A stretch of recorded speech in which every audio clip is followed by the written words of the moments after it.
Hello everybody and welcome to our live broadcast of the CRS-23 cargo resupply mission to the International Space Station. Coming to you today from Launch Complex 39A at the Kennedy Space Center in Florida. My name is Andy, your host here at Cosmosapiens. Thank you for joining our live stream today, and hopefully we'll have a successful launch and landing. SpaceX's Falcon 9 rocket will send the company's Dragon spacecraft, C208, filled with over 4,800 pounds of research, crew supplies and hardware to the space station to support expeditions 65 and 66. SpaceX is sending the next cargo resupply services mission to the International Space Station to carry out scientific research and technology demonstrations, such as an investigation into protecting bone health and botanical byproducts, testing a way to monitor crew eye health during their stay on the International Space Station, and also demonstrating improved dexterity of robots and exposing construction materials to the harsh environment of space, mitigating stress in plants, and many more experiments. This is the third mission under SpaceX's Commercial Resupply Services 2 contract with NASA. This will be the fourth flight of Falcon 9 booster B1061, which previously supported Crew 1 and Crew 2, and you may have seen those with us, we covered those. And it's also done an SXM-8 mission. Hundreds of experiments are being conducted on the International Space Station in the areas of biology and biotechnology and physical sciences and space science. This research helps us better understand how to prepare for future long preparation missions to the Moon and Mars, and it also supports a growing space economy and leads to developments that improve life on Earth. The SpaceX cargo spacecraft will deliver dozens of investigations to the International Space Station. The Dragon spacecraft is expected to arrive at the space station and autonomously dock to the forward-facing port of the Harmony module. And if you're familiar with ISS, you'll know that the Harmony module is Node 2 on the International Space Station, and that's where at least one of the cameras are located. It's expected to dock with the International Space Station around 11 a.m. tomorrow morning on the 29th. On its flight to the International Space Station, Dragon will execute a series of burns that position the vehicle progressively closer to the station before it executes final docking maneuvers, followed by pressurization of the vehicle, hatch opening and crew ingress. The mission duration for this flight is expected to be about 60 days. And as I mentioned before, the Falcon 9 rocket, which is being used here today, is B1061.4. Please remember to like the video. The likes are very important to us, obviously. If you'd like to subscribe as well, you can hit the subscribe, and you'll always get notifications of the upcoming launches as they happen. Or if you prefer, you can download our app that's available on the store, or the Play Store, and we also support an iOS version of that now, so you can get that on your phone and get all your notifications.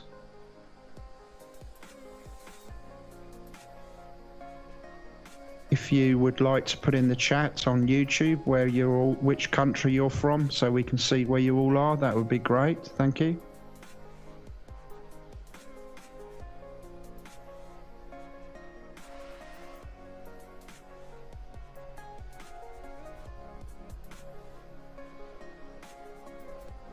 As you can see, still dark there this morning at the launch complex.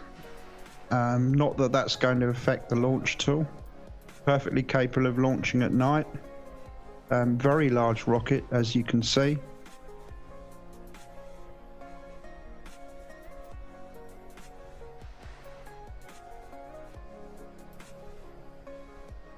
So it looks like we got quite a lot of people from India again this morning, and that's quite a common thing. We see quite a lot of people from India on these launches. That's nice to see. California there, Florida, I see. South Africa, wow, good morning, South Africa.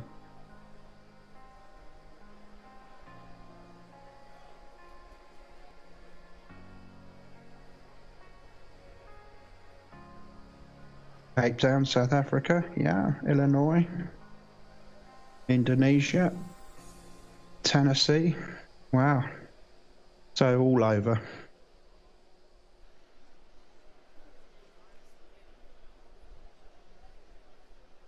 Also, don't forget that you can send us a super chat if you'd like to support us.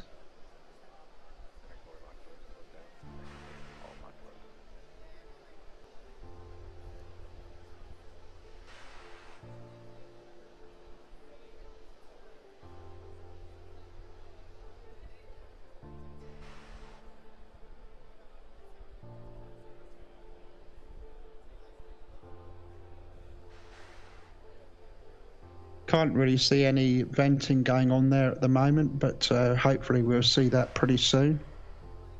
The venting, as you know, probably by now, is just venting liquid oxygen, or LOX, as we call it. And basically what they do is vent the vapor out the top of the tank so that they can ensure that they're 100% full of liquid oxygen at launch time.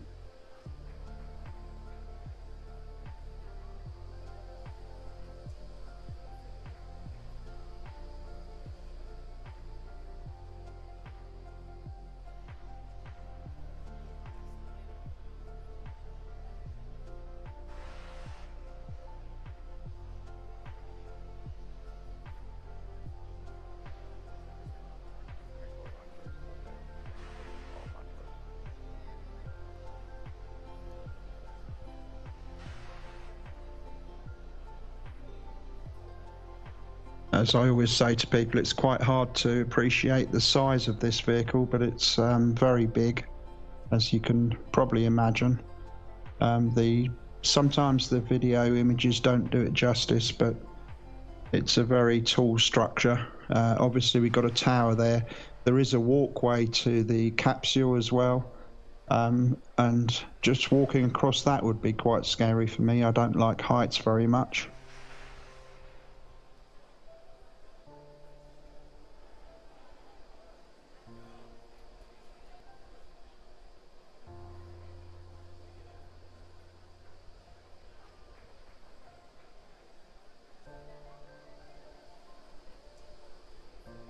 As you can see on your screen, the weather is 60% go.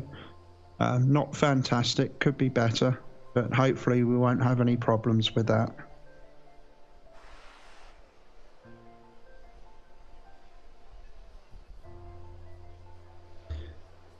To the guy on the chat who's asking if this is a replay, no, it's not a replay, it's live, happening in real time.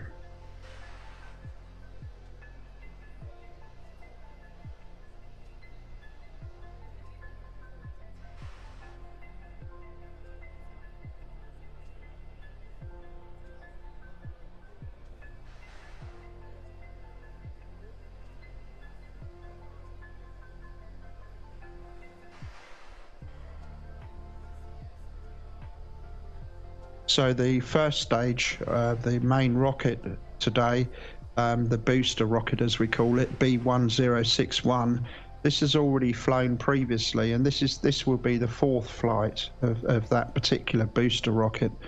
So quite incredible that that's been up and back down 3 times previously.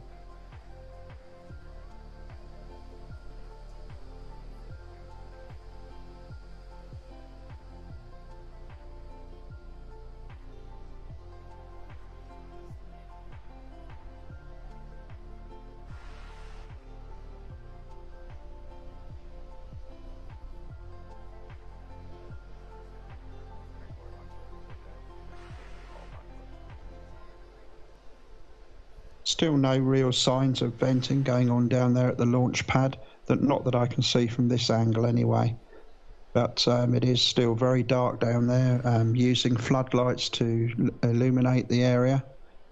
And as I say, I can just about see the walkway up the top there of the tower. Very impressive structures that they have here.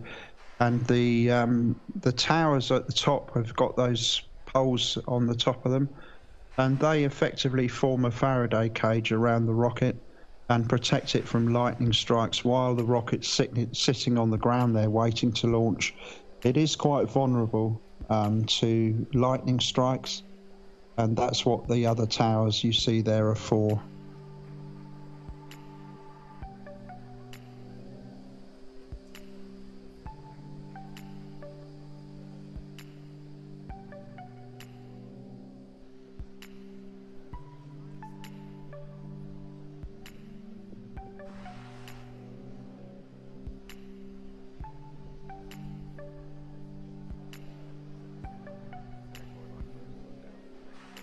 As usual, today we'll be using LOX as the oxidizing agent, or liquid oxygen, which is super cooled so that we can get more liquid oxygen into those tanks. And that will be combined with a rocket grade propellant, RP1, and that is basically the fuel and oxidizing agent for the rocket. There will also be helium, which is used to maintain tank pressures. As those tanks empty of the oxygen and fuel, the tank pressures will be balanced with gas to make sure that they maintain tank pressures during the flight.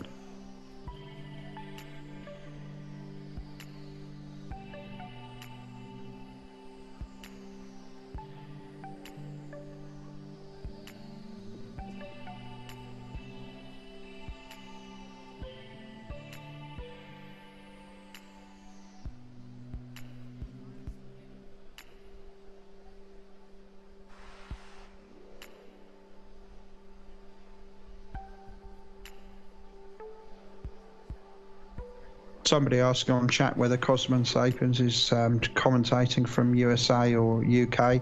I'm from the UK, as you may notice from my accent, but obviously the launch is taking place in America.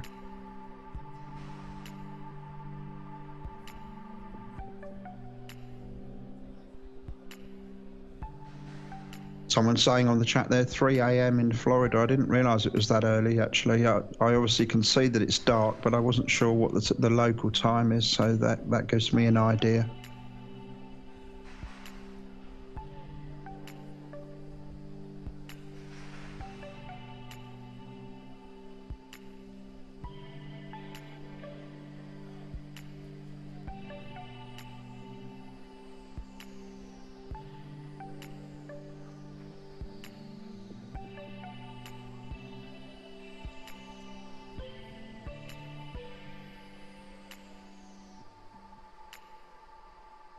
Obviously, these night launches are somewhat more impressive when that rocket lights up. We expect that to light up the night sky as it lifts off, and quite spectacular sometimes.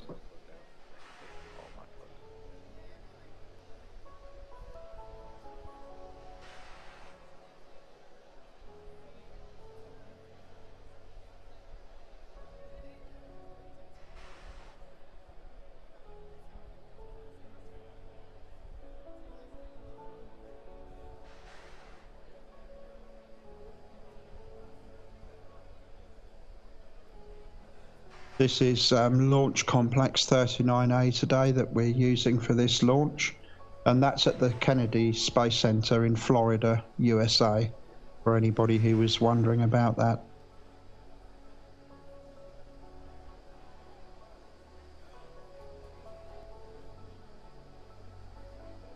We'll be expecting that stage 1 booster to come back down and make a successful landing at somewhere around 11 minutes into flight today.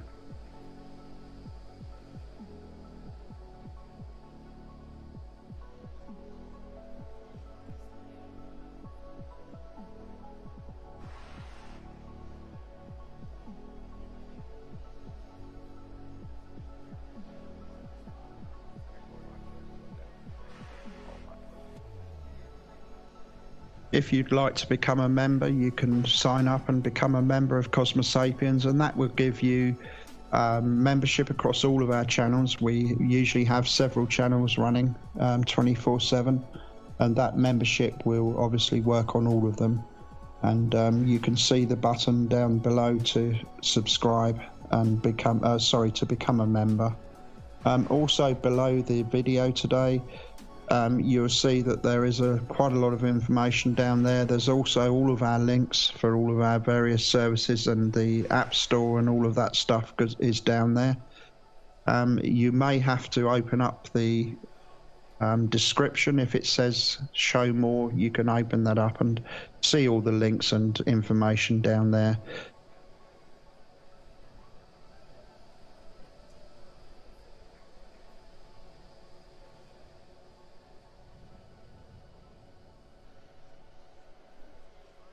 Oh, I see somebody's been recording videos of the rockets at night using green screen. That's interesting. I expect that does look amazing. Yeah.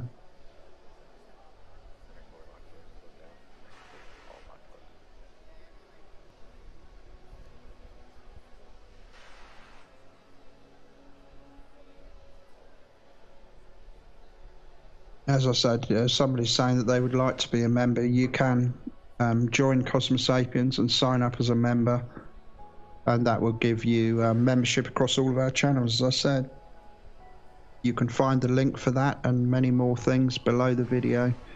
Open up that description if it's not already open, and you'll find all the necessary links down there. The membership link is also there.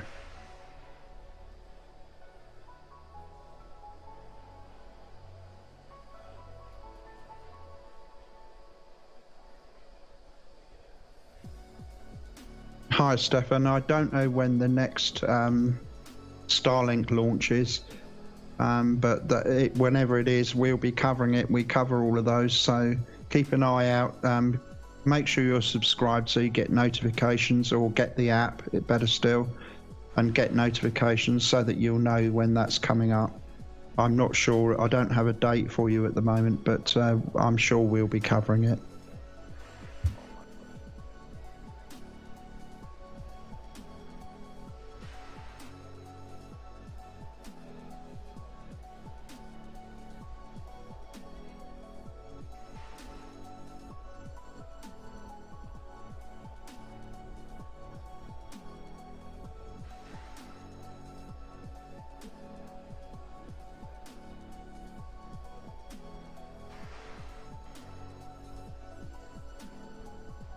I'm being informed we do also have a crewed mission in 2 weeks' time, Inspiration 4, with Crew Dragon. So there will be another upcoming event there pretty soon in 2 weeks' time. As I said, subscribe or get the app so that you get notifications when these events come up.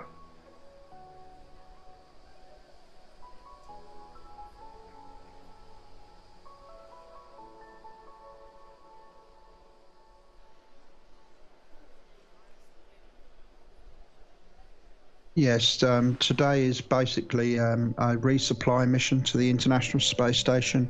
Lots of cargo.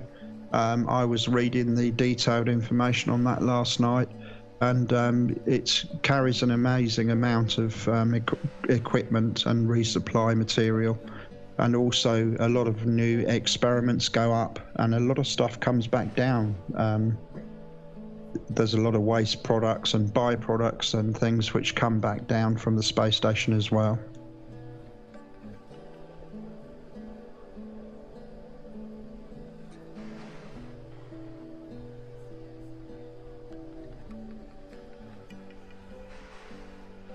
Somebody asking who's manning the camera at the launch site. I believe these cameras are rigidly mounted on out there at the launch pad.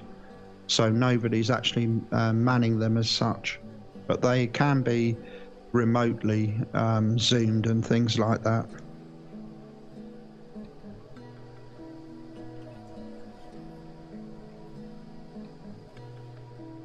If you've ever watched any of the live views from the International Space Station, they are broadcast on the internet, especially on YouTube.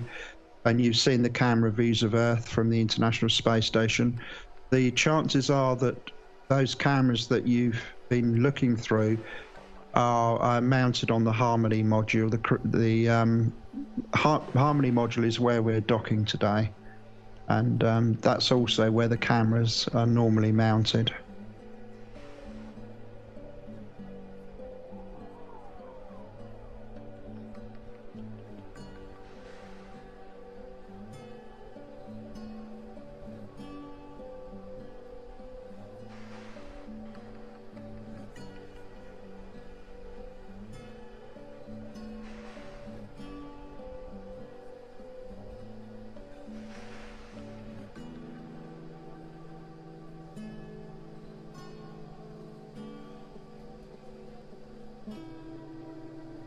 So looking forward to seeing this rocket go up in the night sky. Always more impressive, as I said before, to see that massive Falcon 9 booster stage ignite and lift off. We should be seeing that pretty soon.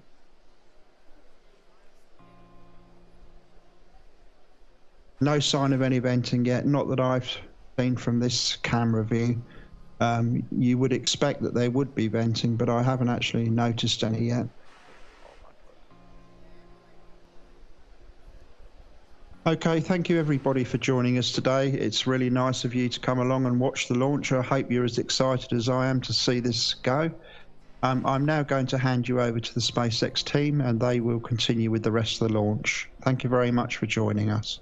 Wow, everyone, take a look at your screen right now for this magnificent view of SpaceX's Falcon 9 rocket and cargo Dragon. It is stacked and ready at Launch Complex 39A to lift off in just about 20 minutes. The Dragon spacecraft will fly about 4,800 pounds of crew supplies and science, including an experiment that could change the way we treat osteoporosis. Dragon is also delivering some brine shrimp. More on that soon. Thank you for joining us in the very early hours of this Saturday morning. I'm Megan Cruz with NASA Communications, live from Kennedy Space Center here in Florida. Today's launch at 3:37 a.m. Eastern Time is SpaceX's 23rd cargo resupply mission for NASA to the International Space Station. And we are again simulcasting this live show on NASA TV and on SpaceX's webcast. Let's bring in Andy Tran, now live from SpaceX's headquarters in Hawthorne, California. Good morning, Andy. It's great to have you with us. Good morning, Megan. It's really exciting to be here covering today's mission in partnership with NASA. It's the third Dragon flight to the space station this year, and also the third cargo resupply mission with our upgraded Dragon. Now, this particular spacecraft debuted at the end of last year for CRS-21, and it's the first reuse of the upgraded cargo vehicle. Now, following a successful launch, this Dragon will be joining the Crew 2 vehicle Endeavour, currently on orbit and attached to the International Space Station. It's going to be cool to see two Dragons once again docked to the International Space Station. Now, looking ahead for the rest of the year, we have two more planned missions for Dragon before year-end. That's including both crew and cargo missions. Now, let's talk a little bit about Falcon 9. It's a two-stage rocket designed and manufactured by SpaceX for the reliable and safe transport of people and payloads into Earth orbit and beyond. That is what you see on screen right now. The vehicle stands 70 meters tall. That's greater than the wingspan of a 747 aircraft. Just before our program started at the T-minus 35-minute mark, our team gave the go to begin loading propellants on the vehicle. Taking a closer look at the rocket, the bottom two-thirds of the vehicle is the first stage.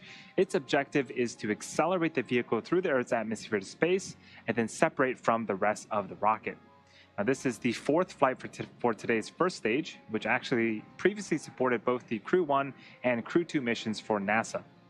As usual, we'll be attempting to recover our first stage, and we're excited to be using our brand new drone ship. There it is on screen. It's named a Shortfall of Gravitas.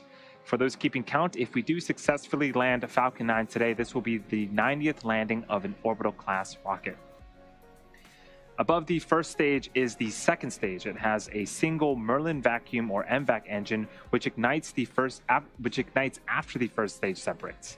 The second stage is what will carry Dragon to its intended orbit, allowing the spacecraft to eventually rendezvous with the International Space Station. And speaking of the Dragon, it's sitting right on top of the rocket.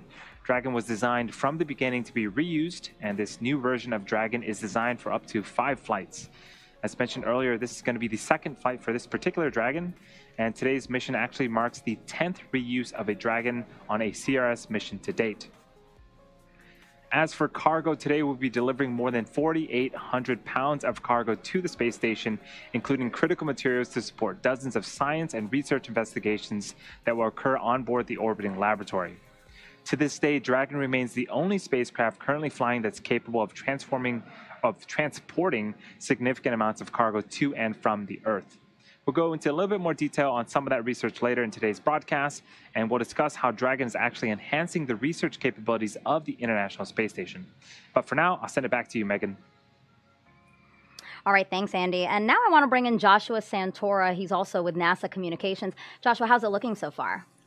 Technically, things are going well. Weather is a story that just keeps getting worse, unfortunately. So we opened the show with a situation that had us at about a 60% chance of violating, specifically to the cumulus cloud rule. But since our show has begun, we've had a couple other issues pop up. So we're now tracking concerns. And if we want to pull up a weather graphic here, this will show you what we had at the open of the show. We also are tracking now the attached anvil cloud rule and surface electric field rule. So we're adding things to the list. Not a great scenario to be in, but we are still fueling, and so we're still marching towards T0, hoping that things will clear up. We've seen situations like this clear up in the past, so fingers crossed going forward. Appreciate the folks over at Space Force, Space Launch Delta 45, specifically our launch weather officer, Brian Sizik, supporting us. Again, we'll continue to track that, but that is something that we just can't control. The things that we can control are going really well, which started at T-minus 35 minutes with the fueling of the first stage. We're about to start the fueling of the second stage at about T-minus 16 minutes. And then jumping ahead, we would have T-minus 7 minutes would be the Falcon 9 engine, pre-launch engine chill. T-minus 5 minutes would mark the Dragon transitioning to internal power for terminal count. In the final minutes, we'd expect to hear calls for propellant tanks pressurized for flight, and the SpaceX launch director verifying the team is go for launch. So our liftoff is still targeted for 3:37:23 Eastern time. That time is so precise because we do have a single second in order to rendezvous with space station, and that's why the weather kind of is what it is situation, where when we get to T0, if the weather's not good, we cannot fly. We'll have to try again another day, which we do have an attempt available for us tomorrow morning if the teams can recycle in time for that. Docking would be targeted for tomorrow morning at 11 a.m. Eastern time, with coverage picking up at 9:30 Eastern time tomorrow morning. So, Megan, like I said, technically it's been a smooth countdown, nice and quiet. Weather-wise, not so much, but we will stay close to those details as they come in, and we'll hear more from that in just a minute. Megan, back to you. Joshua, thank you so much. I know you're going to stay on top of it, but for those watching at home, again, he just said, please keep your fingers crossed, so hopefully we can have a launch in just about 15 minutes, it looks like. So with this time that I have left, I do want to start talking about the science flying to the station today.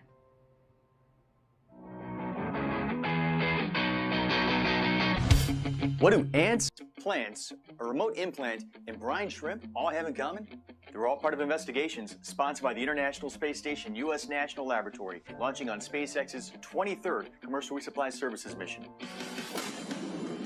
Moreover, these projects will be supporting the validation of the Faraday Research Facility, a new commercial research facility operated by Proxops that is flying on this mission and will provide additional avenues of experimentation for future investigators. Specifically, the Girl Scouts of Citrus, in conjunction with Space Kids Global, will launch 3 different student-led investigations, all evaluating the characteristics of living organisms in low Earth orbit. One experiment will examine microgravity's effects on ant behavior.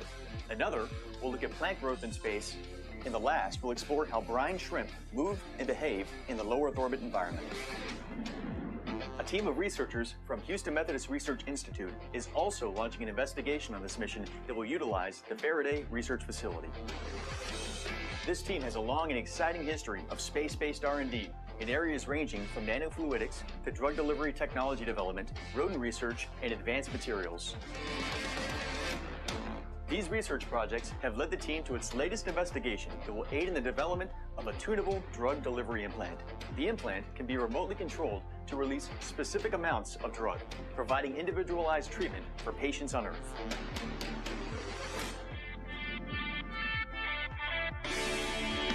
These are only a few of the ISS National Lab sponsored projects launching on SpaceX CRS-23. Research sponsored by the National Lab aims to bring value to our nation and drive a robust market in low Earth orbit. To learn more about all investigations sponsored by the ISS National Lab flying on this mission, please visit our mission overview page at issnationallab.org. Wow, some really cool stuff there. But let's chat more about one of the Girl Scout experiments, because I think it's amazing that we have kids sending science to space. I've got my mask on now because I'd like to introduce you to Anna Claire Beaton. Anna Claire, can you tell everyone right now how old you are? I'm 8 years old. That is amazing. I mean, how does it feel to be here? You might watch a rocket launch today with your science experiment. How do you feel? Amazing. Tell me why you feel so amazing. I know you love science and you love space. I just like watching rockets launch into space on TV, but I thought it would be even cooler to watch it in person. Let me tell you a secret it is. It's so much cooler to watch it in person. So I see you have a replica of your science experiment here. Can you tell everyone what you're studying? I'm studying ants to see if they can still tunnel. And right now they're just moving along, trying to get used to the gel before they go up to space. Yeah, and that gel is kind of their food and water and everything they'll need to survive. And then this is going to go up to the space station where you're going to see pictures of them every day. Yeah, and what are you going to be looking for to see if they're still moving all right? That's cool. And then again, tell me about, how this opportunity even came about. It's through your Girl Scout troop, right? So they said, hey, can you pitch a science experiment? How did that happen? I heard my mom told me about the project and I just wanted to do it so bad. So my mom printed out the papers and I started doing the instructions. Yeah, and I know you love ants. You have an ant farm at home, so this is a perfect opportunity for you, and I'm so happy for you. Thank you, Anna Claire. You're welcome. Thank you. All right, so Anna Claire's experiment was loaded onto Dragon only 21 hours ago. Here's video of what we call that late load. Each person is carefully handling a time-sensitive experiment that needed to be packed into Dragon as close to launch as possible. You see them there. They're all in the appropriate gear to carefully move each of the experiments into there. Again, this is a very, demanding operation that they need to do, again, to make sure that those science experiments are safe up there. And Dragon's design really helps us facilitate as much science as possible. Andy, do you mind telling us about the Extend the Lab feature? Yeah, sure thing. The science and research being done in microgravity on the International Space Station has benefited our lives here on Earth for decades. Now, what's really cool is that our new Cargo Dragon vehicle is also able to act as an orbiting laboratory in the advancement of this science and research. We call this capability Extend the Lab. It allows some powered payloads to remain on Dragon for experimentation during the duration of the mission. This is especially helpful when there is limited to no space on the station for additional science, and also helps cut down on the amount of time the crew has to move payloads in and out of Dragon. For CRS-23, there are 3 Extend the Lab payloads launching with the mission, and once docked, a 4th, which is currently already on the space station, will be added to Dragon. We are just under 10 minutes and counting. The Falcon 9 rocket and the Dragon spacecraft are out on the pad and awaiting liftoff in a few minutes from now.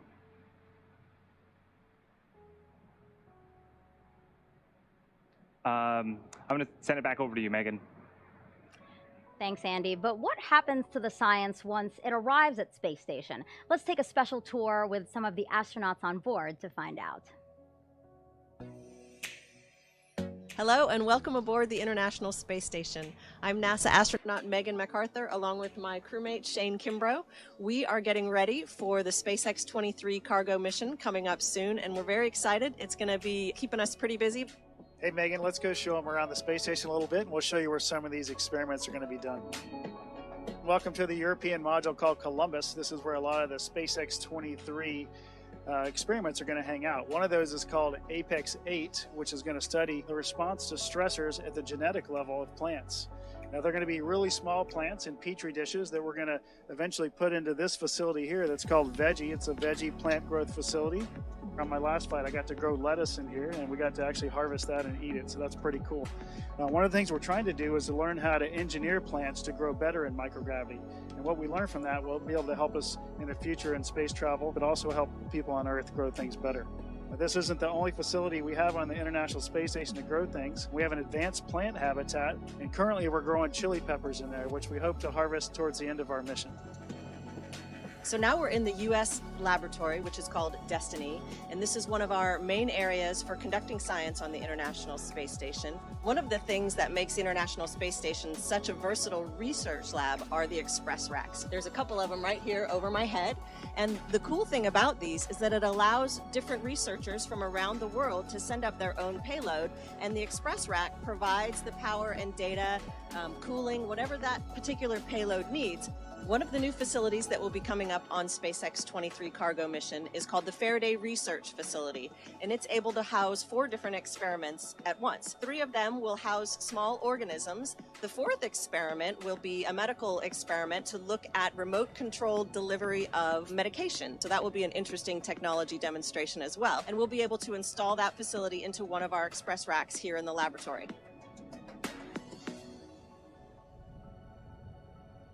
Back here live at Kennedy, we actually just got some bad news. I just heard from my producer that today's launch attempt has ended in a scrub.